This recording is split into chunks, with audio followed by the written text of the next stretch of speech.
Hi friends, welcome to the channel. ಇದು completely travelling vlog ಆಗಿರುತ್ತೆ. ನಾವು ಹೋಗ್ತಿರೋದು ರಾಯಚೂರು ಡಿಸ್ಟಿಕ್ ಸಿಂಧನೂರಿಗೆ.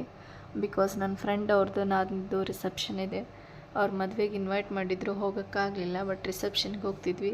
ಹೋಗ್ದ ದಾರಿನಲ್ಲಿ ನನ್ನ ಫ್ರೆಂಡ್ ಇನ್ನೊಬ್ಳು ಕುಷ್ಟಗಿಗೆ ಹೋಗಿ ಶ್ವೇತನ ಪಿಕಪ್ ಮಾಡಿಕೊಂಡು ನಾನು, ಅಜಿತ್, ನಮ್ಮ ಹಸ್ಬೆಂಡ್ ಎಲ್ಲರೂ ಸೇರಿ ಸಿಂಧನೂರಿಗೆ ಹೋಗ್ತಾ ಇದ್ದೀವಿ. ಸೊ ರಿಸೆಪ್ಷನ್ ಮುಗಿಸ್ಕೊಂಡು ನನ್ನ ಫ್ರೆಂಡ್ ಅಶ್ವಿನಿ ಜೊತೆ ಒಂದಷ್ಟು ಮಾತಾಡಿ ಊಟ ಗೀಟ ಎಲ್ಲ ಮಾಡಿಕೊಂಡು ಸಿಂಧನೂರಿಗೆ ಮಂತ್ರಾಲಯ ಹತ್ತಿರ ಆಗಿದ್ದರಿಂದ ಸೊ ಅಲ್ಲಿ ಹೋಗಿ ಊರಿಗೆ ಹೋಗೋಣ ಅಂತ ಮುಂಚೆನೇ ಮಾತಾಡ್ಕೊಂಡಿದ್ವಿ. ಸೊ ನಮ್ಮ ನೆಕ್ಸ್ಟ್ ಪ್ರಯಾಣ ಮಂತ್ರಾಲಯದ ಕಡೆಗಿರುತ್ತೆ. ಸಿಂಧನೂರಿಂದ ಮಂತ್ರಾಲಯಕ್ಕೆ ಹೋಗಬೇಕಾದ್ರೆ ನಾವು ಸೆಲೆಕ್ಟ್ ಮಾಡ್ಕೊಂಡಿರ್ತಕ್ಕಂಥ ರೂಟ್ ಬಂದು ಮಾನ್ವಿ. ಸೊ ಮಾನ್ವಿ ಮೇಲೆ ಹೋಗ್ತಾ ಇದ್ವಿ. ಸೊ ಜರ್ನಿ ತುಂಬ ದೂರ ಇತ್ತಲ್ಲ, ಹಾಗಾಗಿ ನಾವು ನೈಟ್ ಬೇಗ ಬೇರೆ ಎದ್ದಿದ್ವಿ. ಯಾಕಂದರೆ ನಮ್ಮೂರಿಂದ ಅಂದರೆ ಗುರ್ಲಾಪುರಿಂದ ಸಿಂಧನೂರಿಗೆ ಬರೋಕ್ಕೆ ಲೇಟ್ ಆಗುತ್ತೆ, ರಿಸೆಪ್ಷನ್ ಮಿಸ್ ಆಗಬಾರ್ದು ಅಂಥೇಳಿ ಅರ್ಲಿ ಮಾರ್ನಿಂಗ್ ಬಿಟ್ಟಿದ್ವಿ. ನಿದ್ದೆ ಸರಿಯಾಗಿ ಆಗಿರಲಿಲ್ಲ. ಸೊ ಗಾಡಿನಲ್ಲಿ ನಿದ್ದೆ ಬರ್ತಾಯಿತ್ತು. ನಾನು ನಿದ್ದೆನ ಅವಾಯ್ಡ್ ಮಾಡೋದಕ್ಕೆ ಮೊಬೈಲ್ ಹಿಡ್ಕೊಂಡ್ರೆ ನನ್ನ ಹಸ್ಬೆಂಡ್ ನೋಡ್ರಿ ಬಿಸ್ನೆಸ್ ಮ್ಯಾನ ಇದಕ್ಕೆ ಮದುವೆ ಆಗಬಾರ್ದು ಅಂತ ಹೇಳೋದು. ಯಾವಾಗಲೂ ಬರೀ ಫೋನ್ ಕಾಲ್ಸ್ ಬರ್ತಿರ್ತಾವೆ. ಸೊ ನಾವು ಶಾಪ್ ಬೇರೆ ಬಿಟ್ಟು ಬಂದಿದ್ವಲ್ಲ, ಸೊ ಹುಡುಗರು ಫೋನ್ ಮಾಡ್ತಾಯಿದ್ರು. ಅವ್ರು ಅದನ್ನು ಅಟೆಂಡ್ ಮಾಡಿಕೊಂಡು ಅವ್ರಿಗೆ ಇನ್ಫಾರ್ಮೇಷನ್ ಕೊಡ್ತಾಯಿದ್ರು.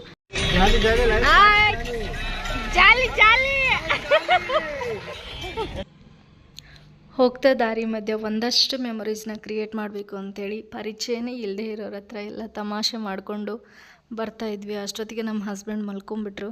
ಅವ್ರು ಏನು ಬೇಕಾದರೂ ಕಂಟ್ರೋಲ್ ಮಾಡ್ತಾರೆ, ಬಟ್ ಒಂದು ಹಸಿವನ್ನ ಮತ್ತು ನಿದ್ದೆನ ಅವ್ರು ಕಂಟ್ರೋಲ್ ಮಾಡೋಕ್ಕಾಗಲ್ಲ. ಸೊ ಅವರು ಕೂಡ ಮಲ್ಕೊಂಬಿಟ್ರು. ನಮಗೂ ಕೂಡ ಟಯರ್ಡ್ ಆಗಿತ್ತು. ಇನ್ನು ಯಾವಾಗಪ್ಪ ಮಂತ್ರಾಲಯ ಬರುತ್ತೆ ಅಂತ ಅನ್ನಿಸ್ಬಿಟ್ಟಿತ್ತು. ಕೊಡ್ರಿ ನೋಡೇ ಇಲ್ಲ ಬತ್ತ.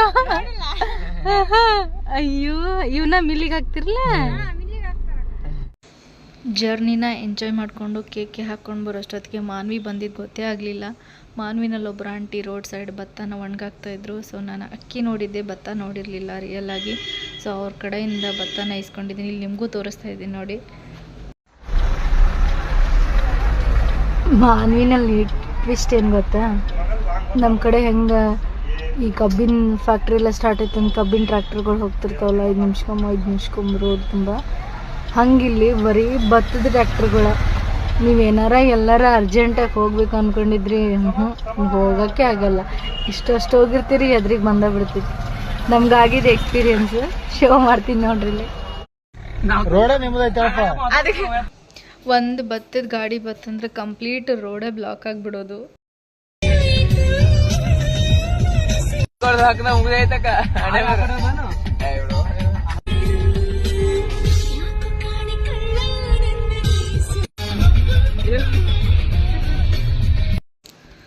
ಅಂತೂ ಇಂತೂ ಭತ್ತದ ಗಾಡಿ ಕ್ರಾಸ್ ಮಾಡಿಕೊಂಡು ಮಾನ್ವಿ ದಾಟಿ ನಾವು ಮಂತ್ರಾಲಯನ ಬಂದು ರೀಚ್ ಆದ್ವಿ.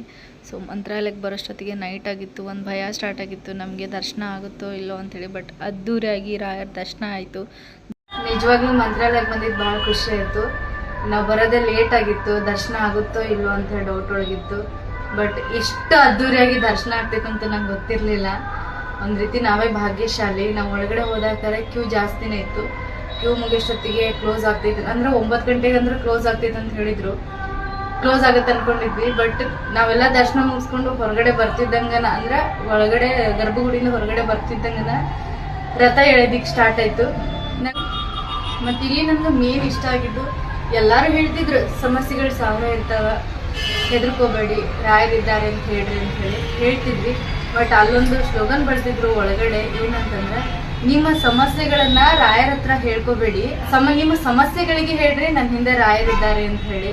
ಸೊ ಅದು ದರ್ಶನ ಮುಗಿಸ್ಕೊಂಡು ಮತ್ತೆ ನಾವು ಅಲ್ಲಿಂದ ಸೀದಾ ಅಂಜನಾದ್ರಿ ಕಡೆ ಬಂದ್ವಿ.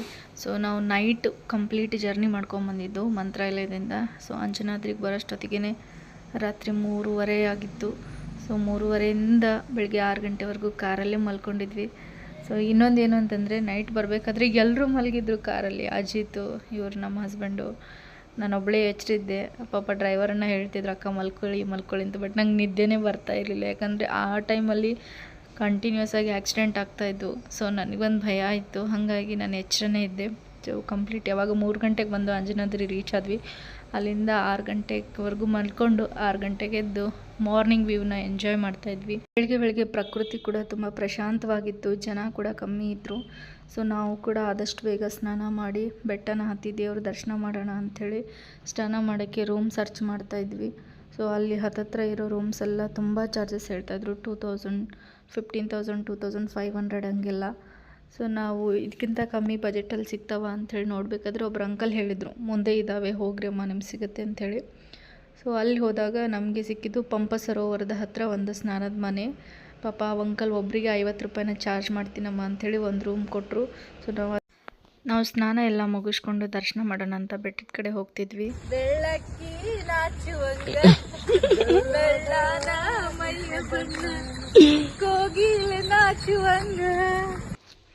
ಪ್ರಶಾಂತವಾಗಿ ಹರಿತಾ ಇರೋ ಪಂಪ ಸರೋವರ, ಅದ್ರ ಮೇಲೆ ಈಜಾಡ್ತಿರೋ ಬೆಳ್ಳಕ್ಕಿನ ನೋಡೋಕ್ಕೆ ಅದೇನೋ ಒಂಥರ ಖುಷಿ ಆಗ್ತಾಯಿತ್ತು. ಬೆಳಿಗ್ಗೆ ಬಿಸಿಲು ಕಮ್ಮಿ ಇರೋದ್ರಿಂದ ಬೇಗ ಸ್ಟೆಪ್ಸ್ ಹತ್ಬೋದು, ಹಾಗೆ ಆಯಾಸ ಕೂಡ ಆಗೋದಿಲ್ಲ. ಬಂದು ತಿಂಡಿ ತಿನ್ಬೋದು ಅಂಥೇಳಿ ಸ್ಟೆಪ್ಸ್ ಹತ್ತೋದಕ್ಕೆ ಸ್ಟಾರ್ಟ್ ಮಾಡಿದ್ವಿ. So finally 570 ಮೆಟ್ಟಿಲುಗಳನ್ನ ಹತ್ತಿದ್ವಿ. ಇನ್ನು ಕೊನೆ 5 ಮೆಟ್ಟಿಲುಗಳಿತ್ತು. ಸೊ ನಮ್ಮ ಯಜಮಾನ್ರದ್ದೇನೋ ಹರಕೆ ಇತ್ತಂತೆ, ಕೊನೆ 5 ಮೆಟ್ಲನ್ನ ನನ್ನ ಎತ್ಕೊಂಡು ಬರ್ತೀನಿ ಅಂತೇಳಿ. ಸೊ ಅವರು ಕೂಡ ತಮ್ಮ ಹರಕೆನ ತೀರಿಸಿದ್ರು. ಕೊನೆ 5 ಮೆಟ್ಲನ್ನ ನನ್ನ ಎತ್ಕೊಂಡು ಬಂದರು. ಸೊ ಫೈನಲಿ ಬಂದು ನಾವು ನಮ್ಮ ಬಾಸ್ ದರ್ಶನ ಮಾಡಿದ್ವಿ. ಒಳಗಡೆ ಮೊಬೈಲ್ಸ್ ಎಲ್ಲ ಅಲೌಡ್ ಇರಲಿಲ್ಲ, ಹಾಗಾಗಿ ಹೊರಗಡೆ ಬಂದು ಒಂದಷ್ಟು ಫೋಟೋಸ್ನ ತಗೋತಾ ಇದ್ವಿ. ಇದು ಬಜರಂಗಿ ಕೋಟೆ ಕಣೋ, ಇದು ಬಜರಂಗಿ ಕೋಟೆ ಕಣೋ. ಜೈ ಶ್ರೀರಾಮ್, ಜೈ ಶ್ರೀರಾಮ್. ನೋಡ್ತಿದ್ದೀರಲ್ಲ ಎಷ್ಟೊಂದು ಜನ ಬಂದಿದ್ದಾರೆ. ಸೊ ನಾವು ಹೋಗಿದ್ದು ಸಮ್ಮರಲ್ಲಾದ್ರೂ ಬಿಸಿಲಿದ್ರು ಕೂಡ ಅಷ್ಟು ಜನ ಬಂದಿದ್ದಾರೆ. ನಾವು ಬೇಗ ಹೋಗಿ ಒಂದೊಳ್ಳೆ ಕೆಲಸ ಮಾಡಿದ್ವಿ ಅಂತ ಅನ್ಸುತ್ತೆ. ಯಾಕಂತಂದರೆ ನಮ್ಗೆ ಅಗದಿ ಚೆನ್ನಾಗಿ ದೇವ್ರ ದರ್ಶನ. ನಾವು ವಾಪಸ್ ಇಳಿಬೇಕಾದ್ರೆ ನಮಗಿಬ್ಬರು ಫಾರಿನರ್ಸ್ ಸಿಕ್ಕರು.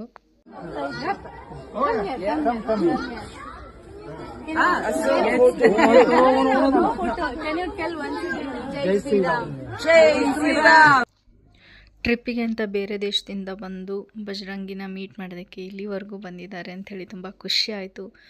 ಸೊ ಫೈನಲಿ ಅವ್ರ ಜೊತೆ ಮಾತಾಡ್ತಾ ಸ್ಟೆಪ್ಸ್ ಇಳಿದಿದ್ದೇ ಗೊತ್ತಾಗಲಿಲ್ಲ. ಹಾಗೆ ಬಂದು ತಿಂಡಿ ತಿಂದ್ಕೊಂಡು ಪುನಃ ನಾವು ನಮ್ಮ ಮನೆ ಕಡೆ ಪ್ರಯಾಣ ಬೆಳೆಸಿದ್ವಿ.